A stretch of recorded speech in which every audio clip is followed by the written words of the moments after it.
Karena di Desa Baung ini Pak, kalau minat masyarakat untuk budidaya tanaman hortikultura itu sangat sedikit. Jadi harapan saya karena di sini kan banyak orang cenderungnya ke perkebunan sawit Pak. Nah, karena untuk budidaya tanaman hortikultura seperti tanaman sayuran itu masih sedikit, bahkan bisa dihitung dengan jari.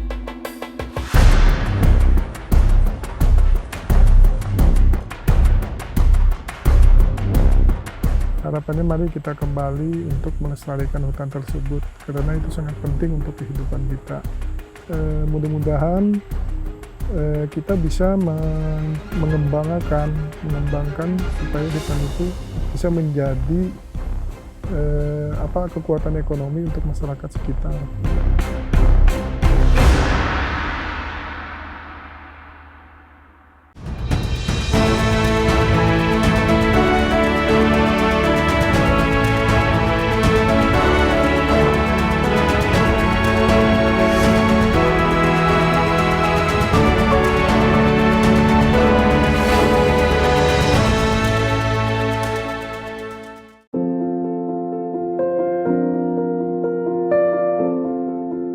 Sungai Seruyan yang melintasi Kabupaten Seruyan, Kalimantan Tengah, layaknya urat nadi dari hutan yang dimanfaatkan menjadi jalur transportasi utama warga.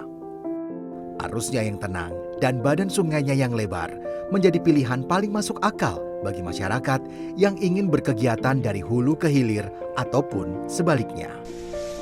Begitu pula bagi Mujibur Rahman, laki-laki berusia 52 tahun yang akrab disapa Mang Ujib ini setiap hari memacu perahu mesin yang biasa disebut ces dari rumah menuju lahannya.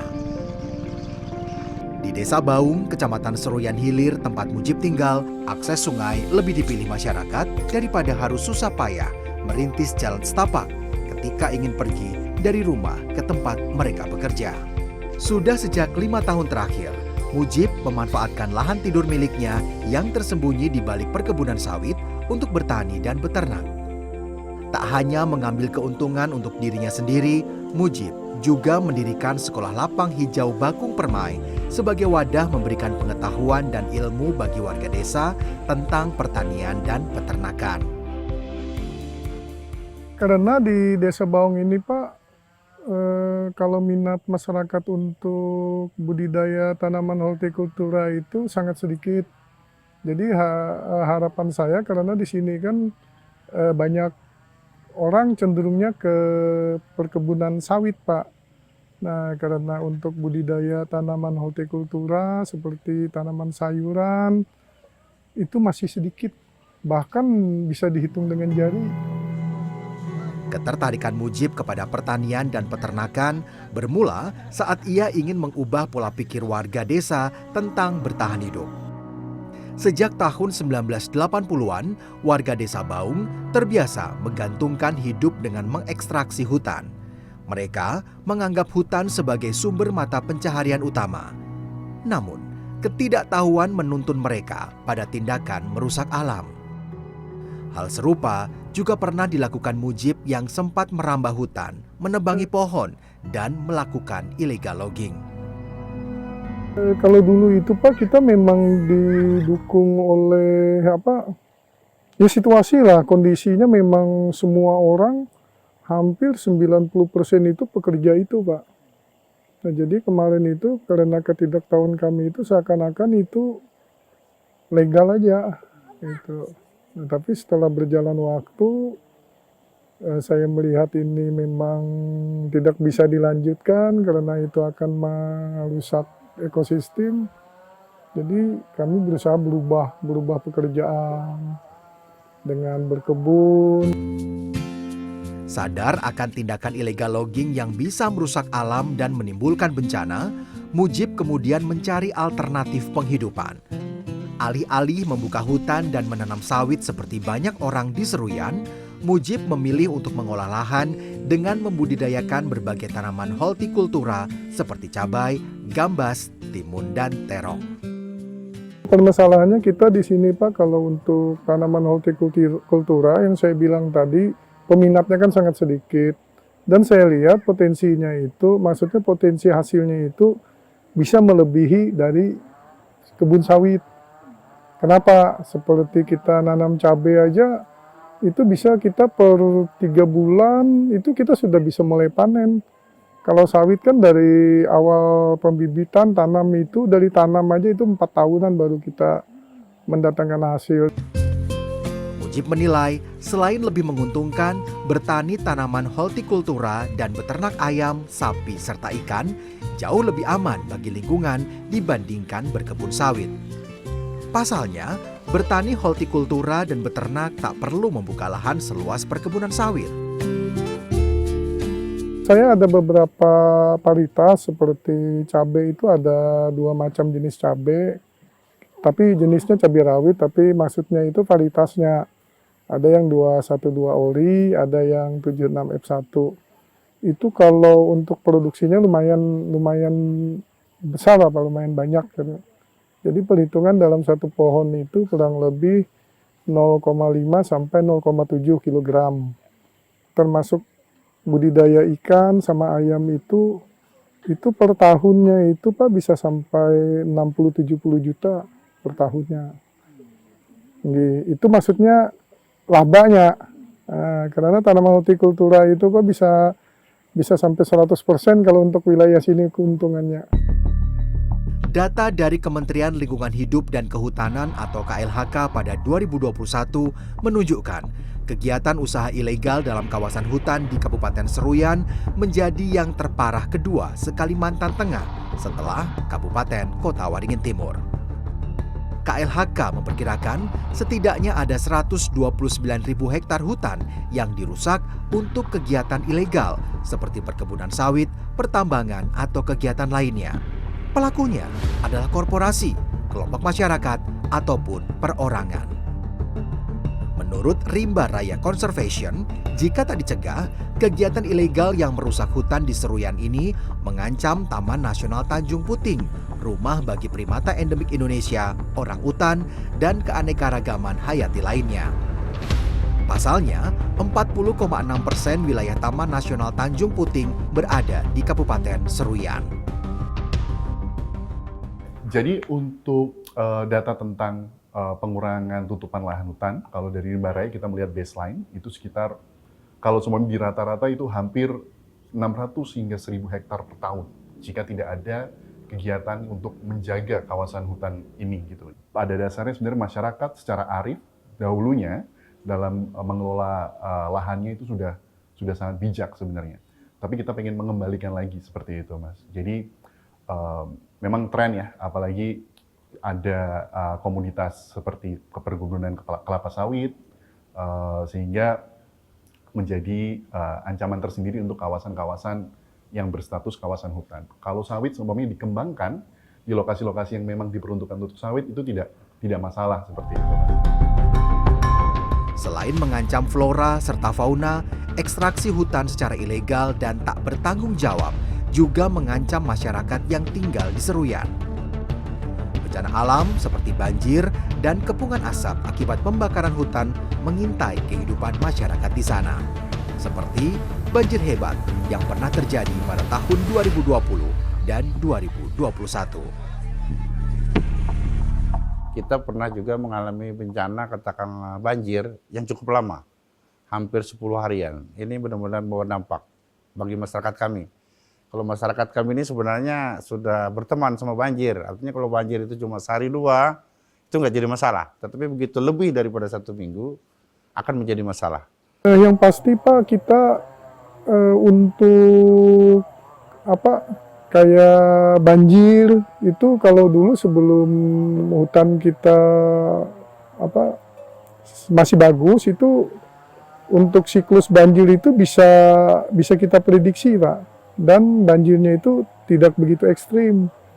Kalau sekarang kita banjirnya bisa sampai beberapa bulan Pak, dan ekstrim tinggi, kadang tidak seperti dulu lah.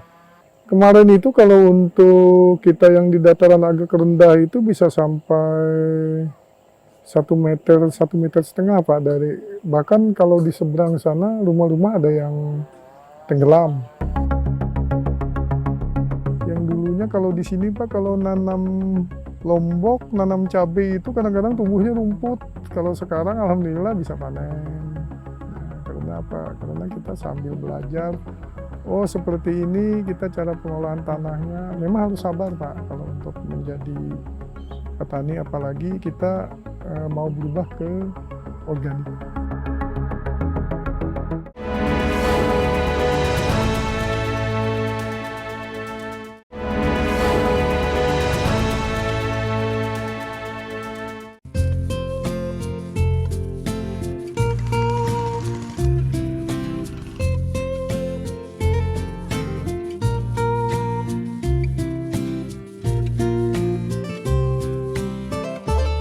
Di lahan seluas kurang lebih 1 hektar ini, Mujibur Rahman menanam tanaman hortikultura secara bergantian. Di satu musim, ia menanam cabai, kacang panjang, dan timun. Di musim lain, ia menanam terong, jagung, dan gambas.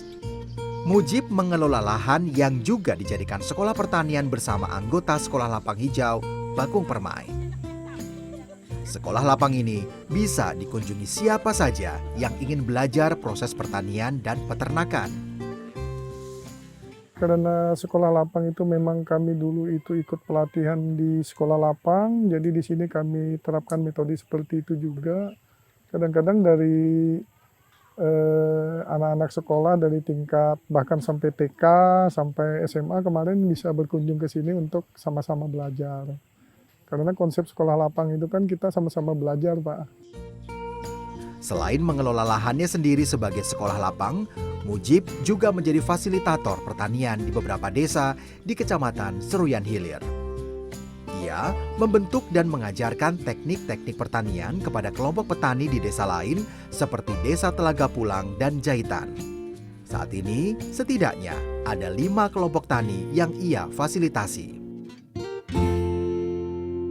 Meskipun tidak semua pengetahuan di sini kami serap, tapi paling tidak kami bisa cara mengolah tanah. Paling tidak tadi dengan sistem kelompok, sistem sama-sama belajar.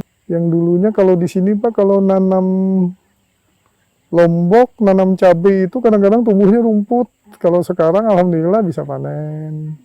Nah, karena apa? Karena kita sambil belajar, oh seperti ini kita cara pengolahan tanahnya. Memang harus sabar Pak kalau untuk menjadi petani, apalagi kita mau berubah ke organik.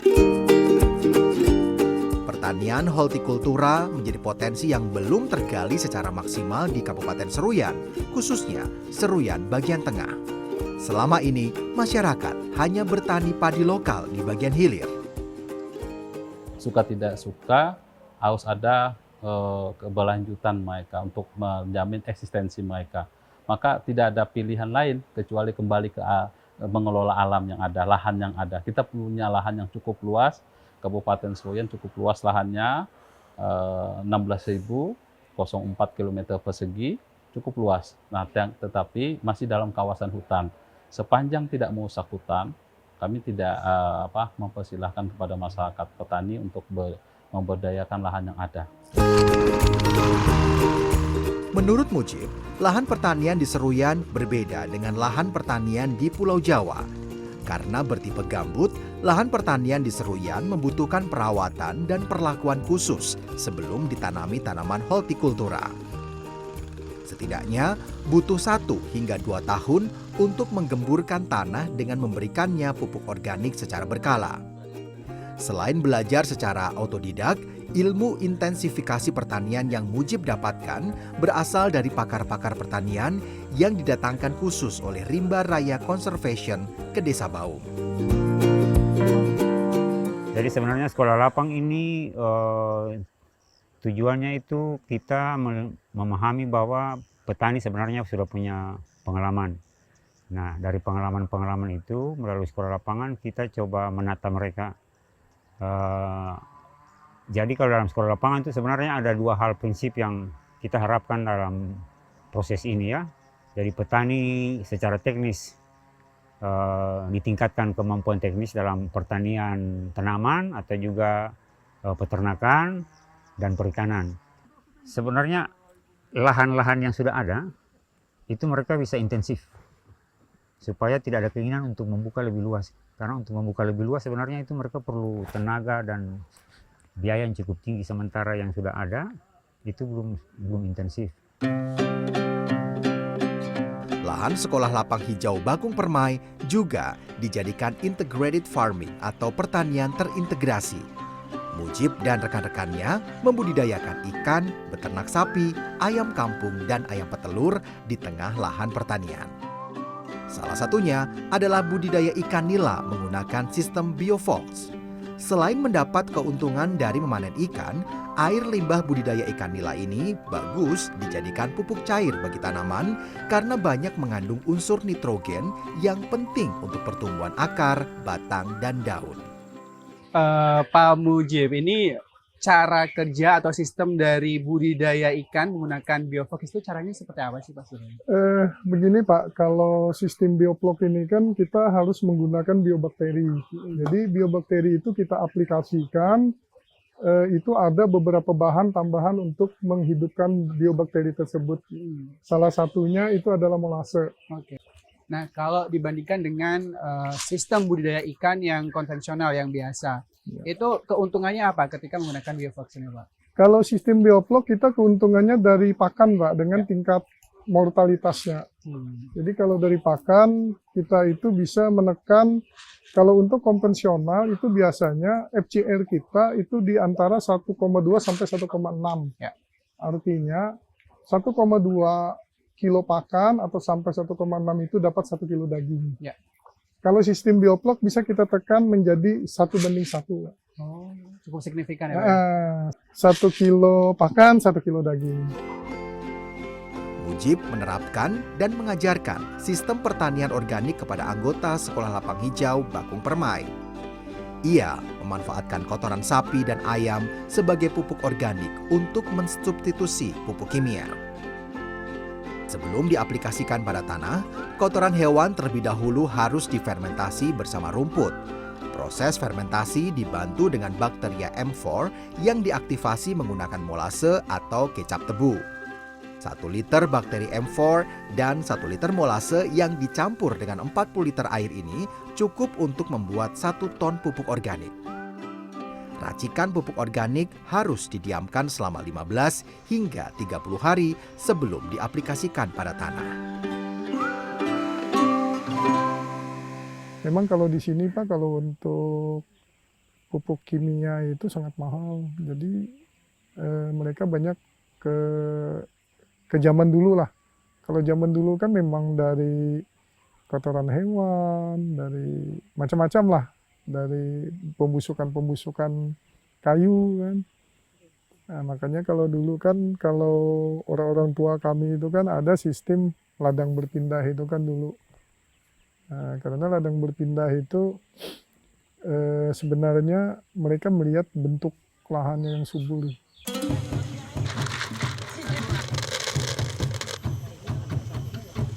Lumayan lah, pendapatan paginya, sorenya, itu kan pagi dan sore berjualan tuh.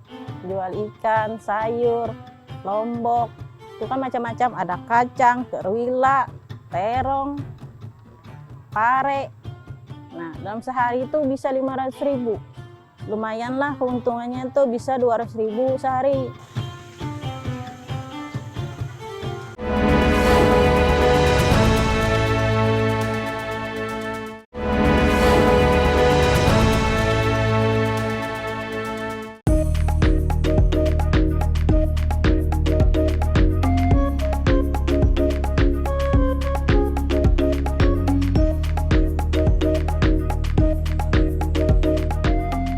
Sekolah Lapang Hijau Bakung Permai memberikan alternatif tambahan pendapatan bagi para perempuan di Desa Baung.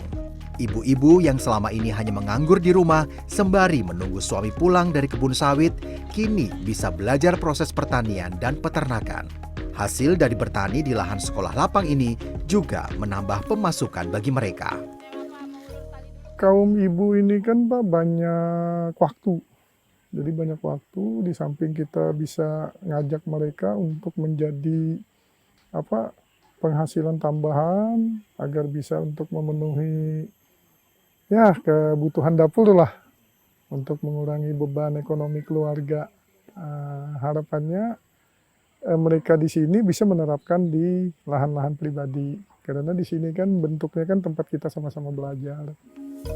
Manfaat bergabung bersama Sekolah Lapang Hijau Bakung Permai dirasakan betul oleh Nurmala atau Enor. Perempuan berusia 43 tahun ini sebelumnya hanya membuka warung kecil-kecilan di rumahnya.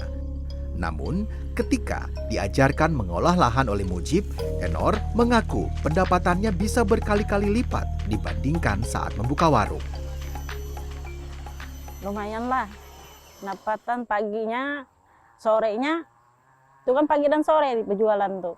Jual ikan, sayur, lombok, itu kan macam-macam, ada kacang, kerwila, terong, pare. Nah, dalam sehari itu bisa 500.000 sehari, 500.000 sehari. Lumayan lah keuntungannya itu bisa 200.000 sehari. Itu keuntungannya. Apa yang diajarkan Mujib di Sekolah Lapang Hijau Bakung Permai juga menarik anak-anak muda untuk mengolah lahan dan melakukan budidaya tanaman hortikultura. Rizka menjadi salah satunya. Bagi mahasiswa ilmu manajemen Universitas Terbuka yang berusia 21 tahun itu, beternak dan bertani memiliki keasyikan tersendiri. Ia merasa puas dan gembira saat tanaman atau hewan yang ia rawat sendiri berminggu-minggu lamanya pada akhirnya bisa laku terjual dan mendatangkan keuntungan. Selama saya bergabung di sekolah lapangan, saya belajar banyak. Saya belajar bagaimana caranya bersosialisasi, bagaimana caranya berkebun dengan benar, bagaimana caranya kita dapat menghasilkan apa yang sudah kita lakukan. Dan menurut saya itu seru, karena banyak hal-hal tantangannya, banyak hal-hal yang menarik yang seharusnya kita dapat, dan merupakan pengalaman pribadi juga. Bagi Rizka, yang juga pemuda asli Desa Baung, belajar pertanian di Sekolah Lapang Hijau Bakung Permai juga menambah khasanah tentang jenis pekerjaan yang bisa dilakukan setelah ia lulus kuliah. Selama ini, orang-orang di sekitarnya hanya berpangku tangan dan puas menjadi buruh perkebunan sawit. Sementara, menurutnya, perkebunan sawit memiliki dampak ekologi yang buruk ketika dibuka dengan cara menggunduli hutan. Untuk masyarakat-masyarakat yang sering merusak hutan, antara penebangan hutan, pembakaran hutan secara disengaja, dan bermacam-macam, apalagi yang hutan digundul dan diganti sama pepohonan sawit gitu. Menurut saya sebagai anak muda sangat sedih lah, karena di mana yang kita jaga hutan, mereka enak-enakan ngerusak dan ngebuang semua apa yang sudah kita lakukan.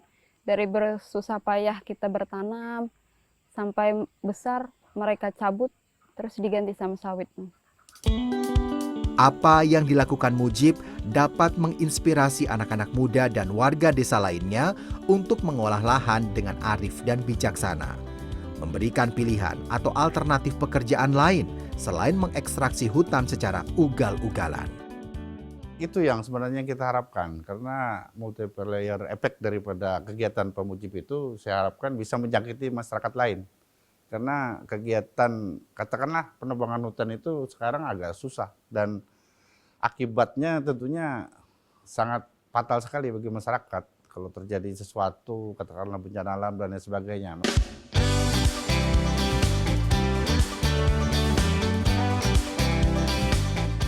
Bagi Mujib, beralih dari mantan perusak menjadi penjaga tanah dan hutan Seruyan adalah keputusan yang tepat.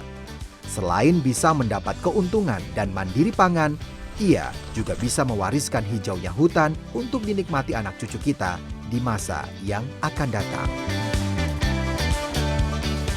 Harapannya mari kita kembali untuk melestarikan hutan tersebut, karena itu sangat penting untuk kehidupan kita. Dan lagi, mudah-mudahan kita bisa mengembangkan supaya hutan itu bisa menjadi kekuatan ekonomi untuk masyarakat sekitar.